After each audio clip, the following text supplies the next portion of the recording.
जय हिंद जय भारत दोस्तों, मैं अभिषेक और आप देख रहे हैं हमारा यूट्यूब चैनल शिवम एजुकेयर। दोस्तों क्या हाल है? एकदम मस्त चकाचक होना भी चाहिए। दोस्तों आज हम लोग बात करेंगे बहुत ही इम्पॉर्टेंट टॉपिक जो है आपके एग्ज़ाम की दृष्टि से प्रमुख आयोग एवं समितियों के बारे में। तो गुरु ये ऐसा टॉपिक है जो कि आपके एग्जामवा में बार बार पूछ लिया जाता है। और इस ससुरा कोरोना का जैसे वैक्सीन सबके लिए ज़रूरी है ना, तो ये भी जो प्रश्नवा इससे बनता है ये भी बिल्कुल वैसा ही ज़रूरी है। एकदम ध्यान से सुनिएगा, जैसे वैक्सीन जरूर लगवाइएगा वैसे इन प्रश्नों को भी बड़े ध्यान से सुन के याद भी कर लीजिएगा। गुरु आइए आज के प्रश्नों को हम शुरू करते हैं। और शुरू करने से पहले मेरे भाई, मेरे बहन, मेरे प्रिय मित्र, बंधु, सखा जो भी आप कह लें, यदि आप हमारे चैनल पर नए हैं और आप उस ललकी बटनिया को नहीं टीपे हैं तो झट से जाइए और झट से टीप के सट से आइए। तो तुरंत आइए दोस्तों, आज की वीडियो को हम लोग शुरू करते हैं। एकदम मस्ती में पढ़ेंगे, एक एक पॉइंट को क्लियर करेंगे और हर एक चीज़ को क्लियर करते हुए चलेंगे जो आपके जो एग्जामवा होता है इसमें माथा पकड़ के बैठ जाते हैं कि थोड़ा नहीं याद है, भूल गए, उसको भी पढ़ेंगे। तो आइए शुरू करते हैं। सबसे पहला देखिए, हम लोग ब्रीफ में बात करेंगे। यदि आपको, आप सभी ने, अभी आप चैनल पर नए हों और आप चाहते हैं कि इन सभी के बारे में डिटेल में पढ़ें, पॉइंट टू पॉइंट, एक एक कमेटी के बारे में, तो मेरे प्रिय मित्र, मेरे भाई, आप चैनलवा के प्ले लिस्टवा में जाइएगा ना तो वहां पे मिलेगा आपको, उसमें मिलेगा प्रमुख आयोग एवं समिति से संबंधित कुल 7 ठो वीडियो। उस 7 वीडियो में एक एक मतलब आयोग के बारे में बड़ा विस्तृत रूप से चर्चा कैले बड़ी, तो वहां पे जाके लोग देखल जा। अब शुरू करन जा। सबसे पहला नाम है कैबिनेट मिशन का। दोस्तों ये देखा, जो कैबिनेट मिशन रहे ना, ये बनावल गया है संविधान सभा के निर्माण बदे। अब हमने का देश का भयल है कि आज़ाद ना भयल है, मतलब जब देश आज़ाद नहीं हुआ था तो उस समय संविधान निर्माण बदे जबरदस्त मांग उठल है। तो ओके देखते हुए ब्रिटिश सरकार द्वारा जो रहे, जो ब्रिटिश क्या कहते हैं उसको, गवर्नमेंट रहे, ओके द्वारा एक मिशन भेजल गया भारत में, एक योजना के तहत भेजा गया जिसको नाम रखा गया कैबिनेट मिशन। अब इस कैबिनेट मिशन को भेजा गया था 1946 में, अर्थात 1946 में। जब ही आयल तो इसे भयल का भैया, तो हमारे जो देश का संविधान जिसको हम लोग बोलते हैं ग्रेट कॉन्स्टिट्यूशन ऑफ इंडिया, तो जो कॉन्स्टिट्यूशन है, जो संविधान है गुरु, इस संविधान के निर्माण के लिए आवश्यक कार्य है, आवश्यक था संविधान सभा का गठन। और इस संविधान सभा का गठन किस मिशन के द्वारा हुआ है, ये प्रश्न आपके एग्जाम में पूछा जाता है। तो ये हुआ था कैबिनेट मिशन के अंतर्गत। तो ये बतिया ध्यान रखिएगा, एक प्रश्न निकल गया कि संविधान सभा का जो गठन हुआ यह हुआ था कैबिनेट मिशन के अंतर्गत। और यह कब आया था ससुरा भारत? यह आया था 1946 में। दूसरी बात कि यह संविधान सभा रहे जवन किसका निर्माण किया था? वह निर्माण किया था संविधान का। तो आपसे प्रश्न यह भी कभी कभी पूछ देता है कि आप लोग बड़े कंफ्यूजन में रहते हो कि संविधान का निर्माण किसने किया। तो मेरे भाई, संविधान का निर्माण किसी एक अकेले व्यक्ति ने नहीं, किसी एक का श्रेय आप लोग दे देते हैं। तो आपको ध्यान रखिएगा, जो 389 जो मेंबर्स थे कॉन्स्टिट्यूशनल असेंबली के, जिसको हम लोग बोलते हैं संविधान सभा, उन्होंने संविधान का निर्माण किया। आगे बढ़ते हैं अगले प्रश्न की तरफ। अब अगली समिति है प्रारूप समिति। तो देखा भैया, प्रारूप समिति जैसे कि नाम से ही स्पष्ट हो, ये प्रारूप बनावे का काम करी। प्रारूप के बोलल जाला इंग्लिश में ड्राफ्ट, इसको इंग्लिश में बोलते हैं ड्राफ्टिंग कमेटी। तो दोनों बात ध्यान समझ जा। ये जो प्रारूप समिति है इसका गठन किया गया था अगस्त 1947 में, अगस्त 1947 में। अब एकर काम का रहे, तो भैया एकर काम रहे जो संविधान बने हमने का, उस संविधान का प्रारूप कैसा होगा, ड्राफ्ट कैसा होगा। तो उस संविधान के प्रारूपवा का निर्माण करने के लिए इस समिति का गठन किया गया था, जिसे नाम दिया गया था ड्राफ्टिंग कमेटी या फिर प्रारूप समिति। पहली चीज। दूसरी चीज पूछ ली जाती है भैया कि जो प्रारूप समिति रहे इसका अध्यक्ष कौन था? तो भैया प्रारूप समिति के अध्यक्ष थे महान व्यक्ति, वह थे डॉक्टर BR अम्बेडकर, अर्थात डॉक्टर भीमराव अंबेडकर जी इस प्रारूप समिति के अध्यक्ष थे। जिसे सब्जियां में आलू पड़ल ना, बिना आलू के सब्जियां मजेदार ना होले, वैसे इस प्रश्नवा के बिना कोनो जमा छूटल नहीं। तो इसको बड़ा ध्यान से सुनिएगा कि प्रारूप समिति के अध्यक्ष कौन थे? वह थे डॉक्टर भीमराव अंबेडकर। अब यह कब बना था? 1947 में। एक प्रश्न और पूछला। अब प्रश्न कहा गया कि प्रारूप समिति में सदस्यों की कुल संख्या कितनी थी? अब इनमें काम गड़बड़ा जी, यदि याद न रही तो भैया कुल 7 सदस्य थे। कितने सदस्य थे? कुल 7 सदस्य थे। इन्हीं 7 सदस्यों में से अध्यक्ष कौन था गुरु? तो वह थे डॉक्टर भीमराव अंबेडकर। आगे बढ़ते हैं। देखो भैया आगे है स्वर्ण सिंह समिति, नाम से बहुत एकदम चौचक एकदम ग्रुप बा, समिति बा, स्वर्ण सिंह समिति। तो भैया इसका याद रखना कि जो स्वर्ण सिंह समिति रहे एकर मेन आपसे पूछा जाता है पहला कि अध्यक्ष कौन रहे और दूसरा पूछा जाता है कि इसके द्वारा जोड़ा क्या गया था संविधान में। तो भैया ध्यान रखिएगा ये जो स्वर्ण सिंह समिति रहे ना ये 1976 में गठित कैल है। अब इनमें भयल का भैया इसमें हुआ था कि जो मूल कर्तव्य हमारे हैं जिसको हम लोग बोलते हैं फंडामेंटल ड्यूटीज, दो प्रकार की चीजें हमारे संविधान में हैं, एक है मूल कर्तव्य जिसको हम लोग फंडामेंटल ड्यूटीज बोलते हैं, दूसरा है मूल अधिकार जिसको हम लोग मौलिक अधिकार के नाम से भी जानते हैं। मौलिक अधिकार अलग है, मूल कर्तव्य अलग है। यदि इनके बारे में आप डिटेल में जानना चाहते हैं तो चैनल के प्लेलिस्ट में जाइए, वीडियो सेक्शन में जाइए, आपको वहां पे आसानी से अंतर मिल जाएगा। तो अब यह जो मूल कर्तव्य है गुरु, यह मूल संविधान में नहीं थे। ये बतिया बड़ा ध्यान से सुना, प्रश्न पूछ लिया जाएगा कि ये बताइए कि मूल संविधान में मूल कर्तव्यों की संख्या कितनी थी। कुछ ऐसी महान आत्माएं हैं जो दिमाग से बहुत ब्रिलियंट होते हैं, वो लिख देंगे 10 थी। अब ससुरे कोई कंफ्यूजन नहीं है, ध्यान नहीं है कि भैया मूल संविधान में मूल कर्तव्य थे ही नहीं, इन्हें बाद में कब 1976 में 42वें संविधान संशोधन के द्वारा जोड़ा गया था।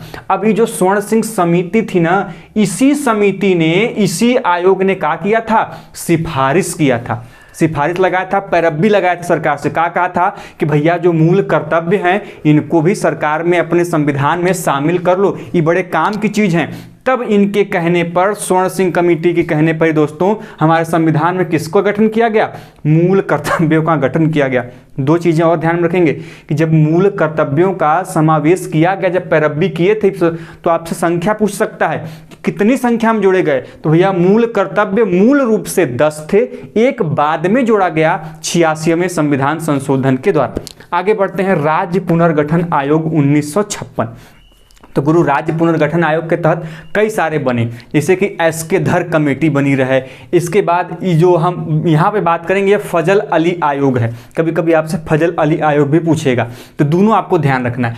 अब जो भाषा के आधार पर राज्यों के गठन को लेकर जो कमेटी बनी रहे उसका नाम है फजल अली आयोग कमेटी, अर्थात राज्य पुनर्गठन आयोग 1956 में।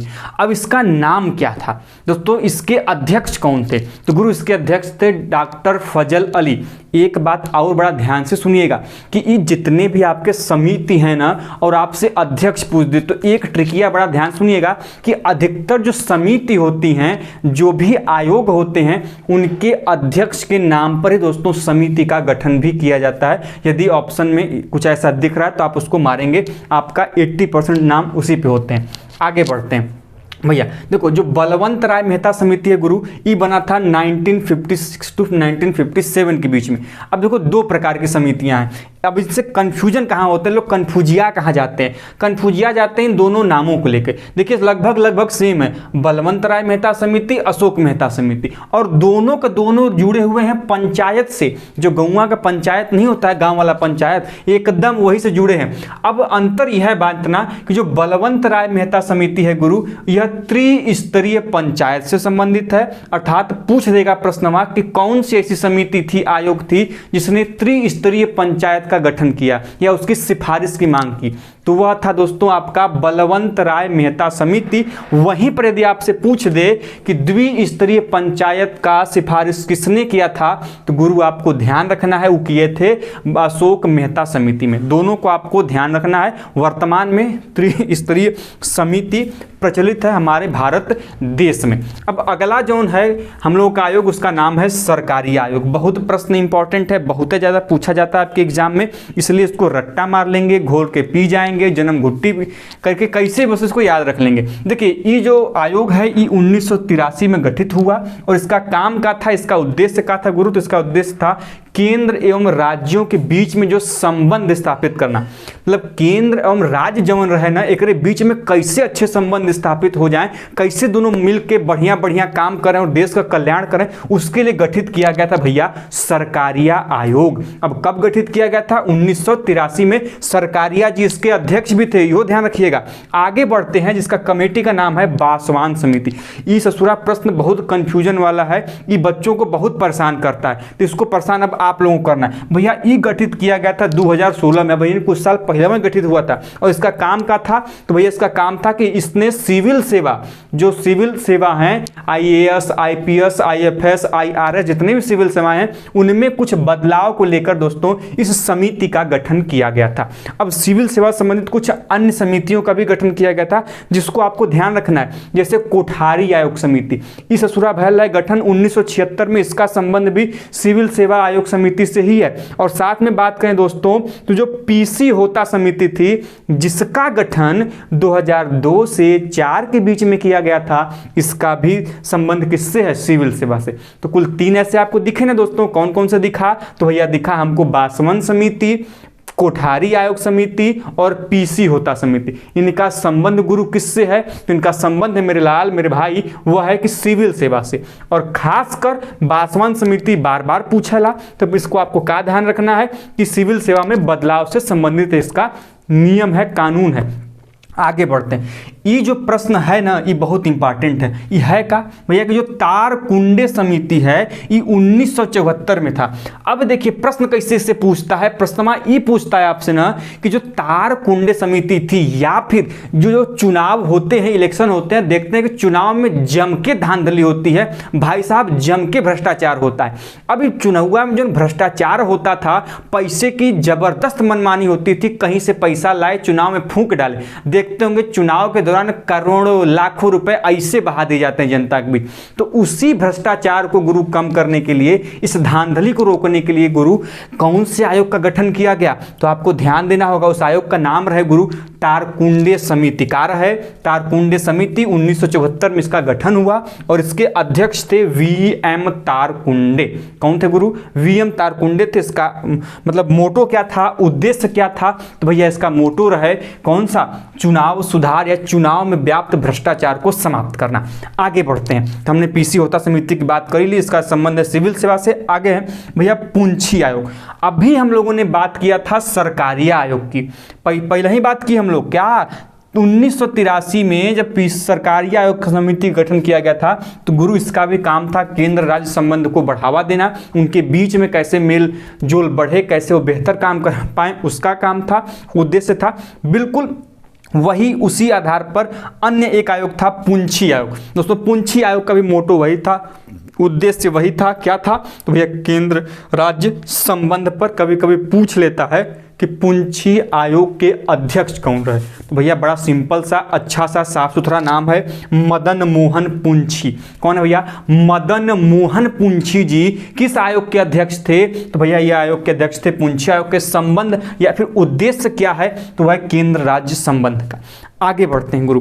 अब अगला का है, अगला है शीतलवाड़ी समिति, बहुत ही इंपॉर्टेंट है। अब 1966 में इसका गठन हुआ, साथ में इसका मोटो क्या रहा कि भैया जो राज्यों की स्वायत्तता है, ऑटोनॉमसी है दोस्तों, जो राज्यों की, जो जिसको हम प्रांत कह लें, राज्य कह लें और राज्य कह लें, जो भी कह लें आप, उसकी अधिक स्वायत्तता उनको प्रदान होनी चाहिए, उनको अधिक ऑटोनॉमस बनाना चाहिए, क्योंकि वो अच्छे से राज्य के विकास में कार्य कर सकें। इसके लिए उन्होंने जो सिफारिश की थी, वह समिति का संबंध किससे है? वह समिति दोस्तों शीतलवाड़ी समिति। और आज के इस अंत के आयोग की बात करें तो वह है प्रशासनिक सुधार समिति। गुरु चाहे आपका कौनो एग्जाम हो, प्रीलिम्स का हो, IAS का, PCS का, उसके अलावा आपके SSC वगैरह का, सब में पूछा गया है कि पूछा जाता है कि जो प्रथम प्रशासनिक सुधार समिति बनी रहे गुरु, इसके अध्यक्ष कौन थे? बहुत ही इंपॉर्टेंट है, बार बार पूछ लिया जाता है। तो भैया प्रथम बना था 1966 से 1967 के बीच में, और गुरु इसके जो अध्यक्ष थे वह थे मोरारजी देसाई। कौन थे? मोरारजी देसाई। अब आज के लिए जैते जैते एक प्रश्न बतावा जा लोग कमेंट बॉक्स में जल्दी से कि ये बतावा कौन से ऐसे वित्त मंत्री हैं जो कि सबसे ज़्यादा बार बजट प्रस्तुत किए रहे। इनको आपको कमेंट बॉक्स में जल्दी से बताइए और हमें जानकारी दीजिए।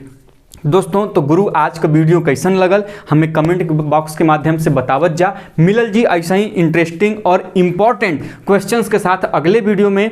तब तक के लिए स्वस्थ रहा, मस्त रहा, एकदम मजा लेता रहा, जिया खा चाँप के। अगले वीडियो में तब तक के लिए जय हिंद, जय भारत, हर हर महादेव।